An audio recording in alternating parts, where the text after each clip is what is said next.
good morning. I'm Samriddhi Kesi. These are the headlines of the hour. 8 people have been deceased and 5 injured in a Scorpio accident en route to Siraha from Gadimai. Uncontrolled Scorpio crashes in a jungle. Foreign Minister Arju Rana raises voice about global warming and effects faced by Nepal in International Court of Justice, states Nepal bears the brunt of climate change. Death toll from gang massacre in Haiti reaches 180. Children face unprecedented crisis amid rising violence. And Lumbini Lions playing against Chitwan Rhinos in Nepal Premier League. Kantipur Lumbini put to bat first, gives Chitwan a victory target of 168 runs. Welcome back. 8 people have been deceased and 5 injured in a Scorpio crash nearby Dhansarpur's jungle of Chandrapur 4 in the east-west highway. As per District Police Office Chandra Nigahapur, the Scorpio crashed while en route to Siraha from Bara Gadimai. 40-year-old Scorpio driver Kumar Yadav along with 7 females have lost their life to the accident. 5 people including 2 children are injured. 13 people were in the Scorpio. The injured 4 are undergoing treatment in Chandrapur while 1 has been referred to Bayoda Hospital, Birganj. Minister of Foreign Affairs Dr. Arju Rana Deva has raised voice about the rapid effects Nepal has been facing due to global warming and consequent climate change and compensation that Nepal should receive in the International Court of Justice meeting in Hague. Speaking before the court, she stressed Nepal is having to bear the brunt of the impacts of climate change in a disproportionate manner. In fact, Nepal is paying for the bad karma it did not create. Furthermore, the foreign minister underscored the vulnerability Nepal faced due to its geographical circumstances and relatively low level of development and made a strong case for climate justice to ameliorate the harsh suffering the climate change has brought to the lives of Nepali people. She called out the gross injustice that countries like Nepal were experiencing. Nepal also stressed the duty of assistance where the developed countries have an obligation under the Paris Agreement to provide financial resources for assisting developing countries in mitigation and adaptation. The world observes Human Rights Day every year on 10th of December to raise awareness of the basic liberties and rights every person is entitled to.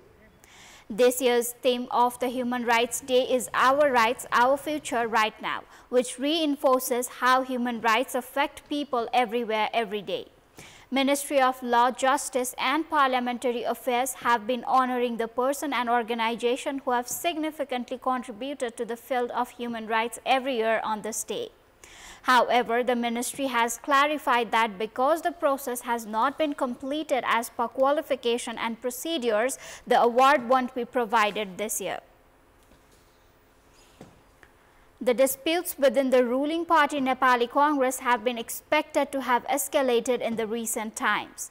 Activities like boycotting official programs and holding faction meetings are signifying the increasing dissatisfaction and difference of opinion within the party. While preparations for the Kosi Province Conference were ongoing for 7th of December, Shekhar Koirala's party called a meeting of municipal chair on 3rd of December at hometown Biratnagar. The party not only called the gathering illegal but also sent letter to all the 14 district committees of the province stating that there was no program of the day of the party. But the Koirala party, defying the instructions, ordered the officials not to be intimidated by anybody. The meeting was termed dictatorial movement by the opponents and stated that the going party against party's order would be disadvantageous for Koirala in the long term. The meeting of the Central Executive Committee held at Sher Bahadur Deuba's residence yesterday had also criticized the actions and stated that the disagreement should be better tackled personally rather than flashing outside. However, Koirala chose not to comment on the matter. Nepali Congress spokesperson Prakash Sharan Mahat has said that internal issues of party should be tackled by discussions within.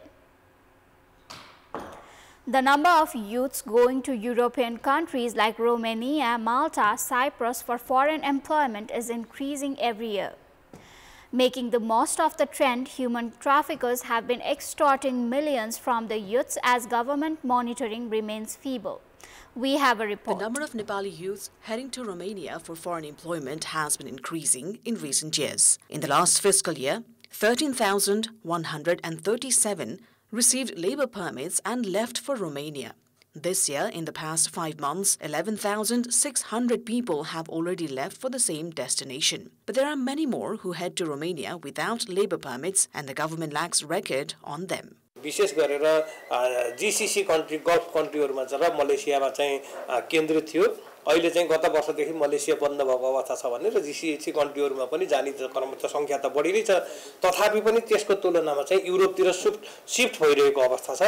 युरोपतिर shift भइदिँदाखेरि पनि यो Romania, माल्टा, Croatia लगायतका मुलुकहरुमा चाहिँ बढी हाम्रा चाहिँ नेपाली कामदारहरु गइराख्नु भएको छ।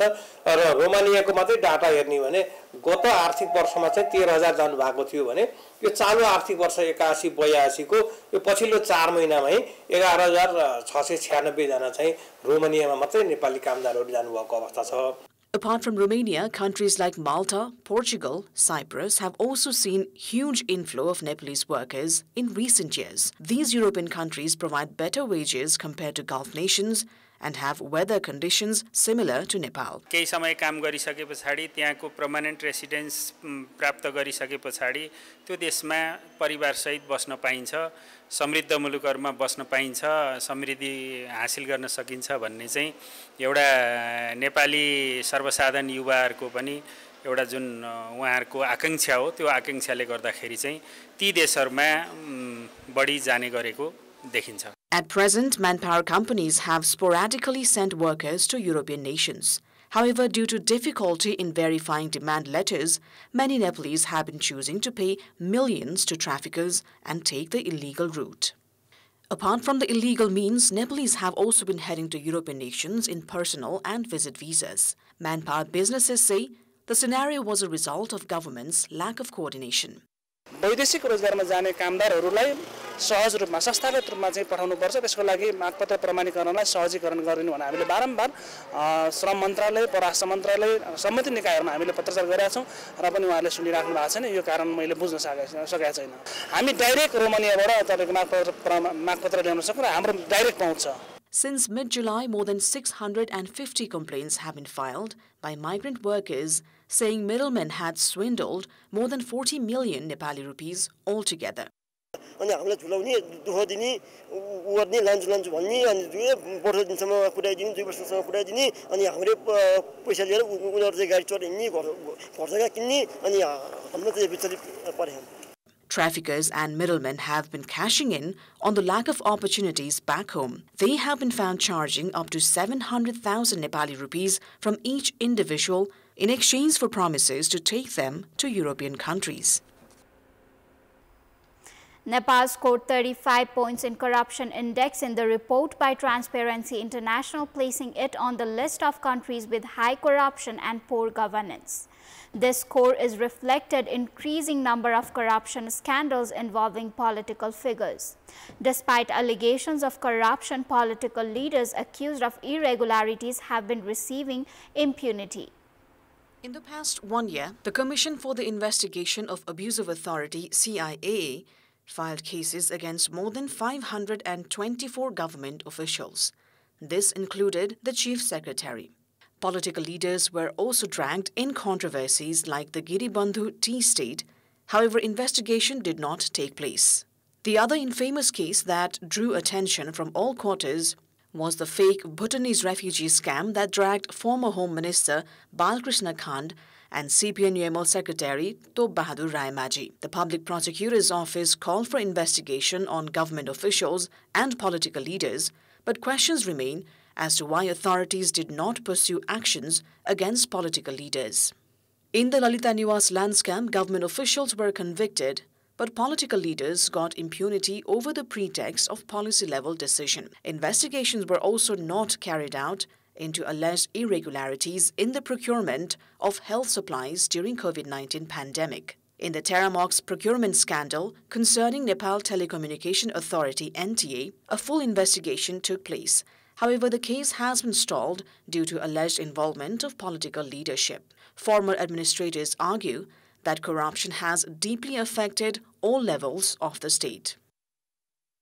एउटा चाहिँ के दीर्घकालीन हितलाई हेरेर यस्तो खाले निर्ममतापूर्वक प्रहार गरोस् त्यस्तो खालको नेता र उसको आलोचना पनि विरोधीहरूले निकै सोचेर मात्रै गरून् त्यस्तो खालको अपील गर्न सक्ने जनताको भावनालाई जोगाउन सक्ने एउटा इमोसनल क्यापिटल बनाउन सक्ने जनतामा एउटा साँच्चै नन करप्ट देश बनाउन भनेर त्यस्तो खालको नेता अहिले आवश्यकता देखिन्छ यो दिवसको दिन मलाई त के लाग्यो भने हाम्रो सामान्य लडाई ब्याटल भन्छौं नि हामी त्यसबाट यो करप्सन कन्ट्रोल हुँदैन यो अभियान नै चाहिन्छ.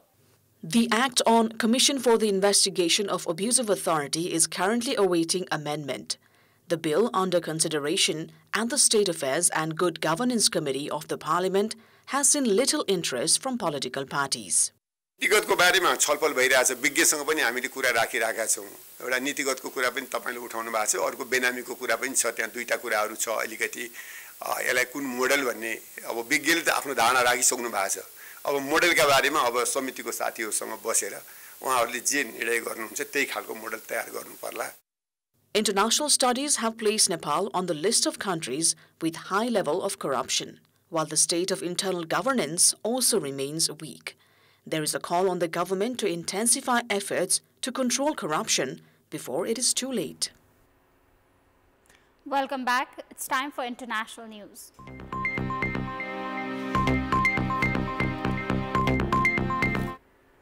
Haiti's Prime Minister's office said that around 180 people were killed over the weekend in the Haiti's Site Soleil area after the attack said that NGO were ordered by a gang leader who suspected his child had been made ill using witchcraft. A government statement said it would mobilize forces to track and annihilate those responsible, including Wharf Jeremy gang leader Monel Mecano Felix, whom it accused of planning the attack. It said the victims were mostly elderly. The National Human Rights Defense Network said Felix had ordered the violence after his child became sick and after seeking advice from a voodoo priest who accused elderly people in the area of harming the child through witchcraft. The group said Felix's child had died on Saturday afternoon.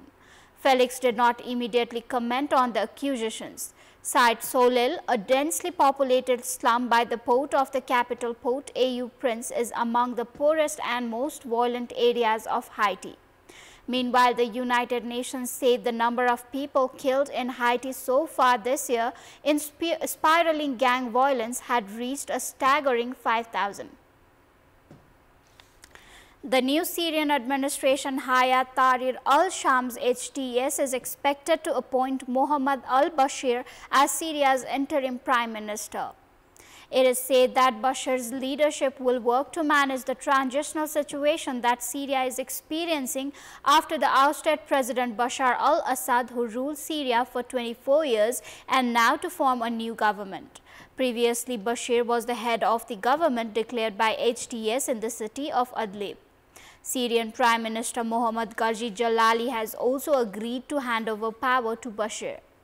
Meanwhile, after the fall of the former president Bashar al-Assad, many European countries including the UK have temporarily suspended the asylum application process for Syrians. It is said that Germany, the UK, France and Greece have temporarily suspended any decisions on asylum due to political instability.